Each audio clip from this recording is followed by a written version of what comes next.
When we are talking about the advantages and disadvantages of bonus shares, ये net पे से हम लोग निकाल रहे हैं एक्सप्लेन करने के लिए, नोट्स में बाद में दे देती हूँ आपको. ओके,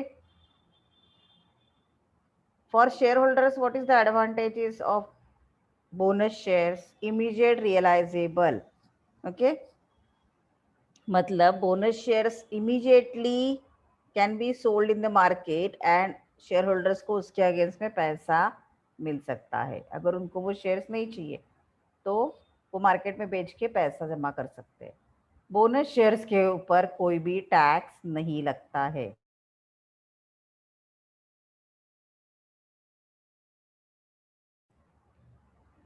पहला तो है इमीडिएटली हम लोग मार्केट में बेच के एज ए शेयर होल्डर हम उसका पैसा जमा कर सकते हैं. दूसरा नॉन टैक्सेबल, मतलब उसके ऊपर कोई भी टैक्स नहीं लगेगा.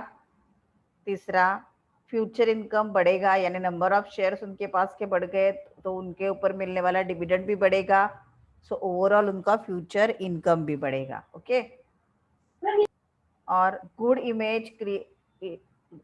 Image increase the value in the market. यानी कोई भी कंपनी अगर बोनस इश्यू करती है तो सच कंपनी का इमेज मार्केट में बहुत अच्छा रहता है. और अगर ये इमेज अच्छा है तो ऑब्वियसली मार्केट में शेयर्स का प्राइस भी अच्छा मिल जाएगा. कंपनी के लिए एडवांटेज क्या है? इकोनॉमिकल मतलब कि ये जो शेयर रिजर्व है उसके ऊपर शेयर होल्डर्स का अधिकार है. अदरवाइज उनको वो फंड्स ट्रांसफर करना पड़ेगा और उनका कैलकुलेशन ये सब बहुत कॉस्टली हो जाएगा. और कंपनी को फंड्स की ज़रूरत है और कंपनी ने बाहर से फंड्स लिया तो उसके ऊपर कंपनी को इंटरेस्ट देना पड़ेगा और उनका कॉस्ट बढ़ जाएगा. उससे अच्छा है जो पैसा रिजर्व में कंपनी के पास पड़ा है, अगर कंपनी उसको ही कैपिटलाइज करके बोनस इशू करती है तो it will be very economical for company, क्योंकि उसके ऊपर कंपनी को कोई भी इंटरेस्ट देने की ज़रूरत नहीं है. अगर प्रॉफिट हुआ तो डिविडेंड देना पड़ेगा, वो बराबर है, लेकिन इंटरेस्ट देने की ज़रूरत नहीं है अगर इन केस ऑफ प्रॉफिट कम हुआ तो. Wider marketability. जब बोनस शेयर्स इश्यू होते हैं तो price of share is automatically reduce with increase wider marketability. मतलब ज़्यादा से ज़्यादा लोगों क्या होता है, बोनस शेयर्स अगर किसी को मिलता है तो वो किसी को भी तीसरे पर्सन को बेचने के लिए इजीली रेडी होगा ना. मुझे अगर कोई भी चीज़ फोकट में मिलती है, जैसे 100 रुपीज़ का शेयर्स मुझे फोकट में मिला तो मैं किसी को 90 रुपीज़ में देने के लिए रेडी हो जा सकती हूँ. तो मार्केटेबिलिटी बढ़ेगा उसका. Increase in credit worthiness. अगर कोई कंपनी अपने शेयर होल्डर्स को बोनस शेयर्स इश्यू करती है, यानी कंपनी के पास इनफ प्रॉफिट है, इनफ रिजर्व है, तो मार्केट में उसका क्रेडिट वर्दीनेस बढ़ेगा. More realistic balance sheet. अगर बैलेंस शीट में रिजर्व ज़रूरत से ज़्यादा है तो वो बैलेंस शीट हम लोग रिजर्व में नहीं बोल सकते. करेक्ट पिक्चर शो कर रही है ऐसे नहीं बोल सकते, क्योंकि जो रिजर्व में पैसा पड़ा हुआ है एक्चुअली कंपनी का के पास है, लेकिन कंपनी वो यूटिलाइज नहीं कर सकती. इसलिए अगर बोनस इश्यू करते आउट ऑफ रिजर्व तो ये बैलेंस शीट मोर रियलिस्टिक हो जाती है. जो रिजर्व में पैसा पड़ा हुआ था वो अभी कैपिटलाइज हो गया तो कंपनी को बिजनेस करने के लिए कैपिटल का अवेलेबिलिटी ज़्यादा हो जाएगा.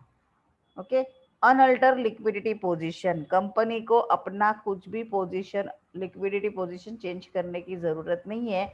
ओनली रिजर्व का पैसा उठा के उनको कैपिटल में ट्रांसफ़र करना है, तो उनको लिक्विडिटी पोजीशन में ज़्यादा चेंजेस करने की ज़रूरत नहीं पड़ती है. Now what are the disadvantage of issue of bonus shares? तो पहला है रेट ऑफ डिविडेंड डिक्लाइन. पहले 10 शेयर होल्डर्स थे, बोनस शेयर्स इशू करने के बाद 15 शेयर होल्डर्स हो गए.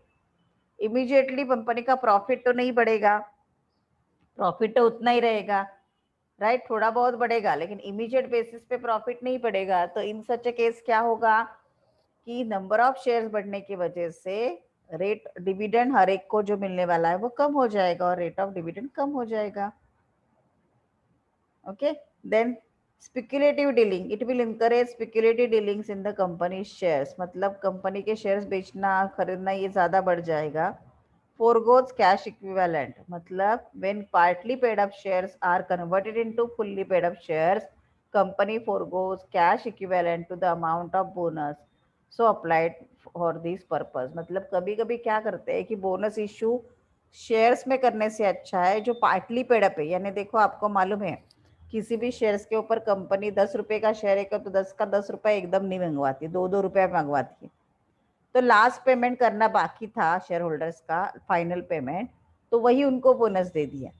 ना what will happen, bonus issue तो हो गया, लेकिन फ्यूचर में कंपनी के पास कोई सोर्स नहीं रहेगा कि जहां से वो शेयर होल्डर से पैसा मांग सकते हैं।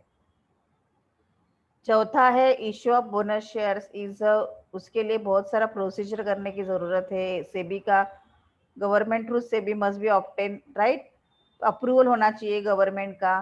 सो इसके लिए लेंदी प्रोसीजर है, वो फॉलो करना जरूरी है। ये हो गया आपका advantages and disadvantages of bonus shares. अभी नेक्स्ट लेक्चर में हम लोग उसके ऊपर प्रॉब्लम्स देखने वाले हैं। नेक्स्ट यानी कल ही लेक्चर है ना हमारा,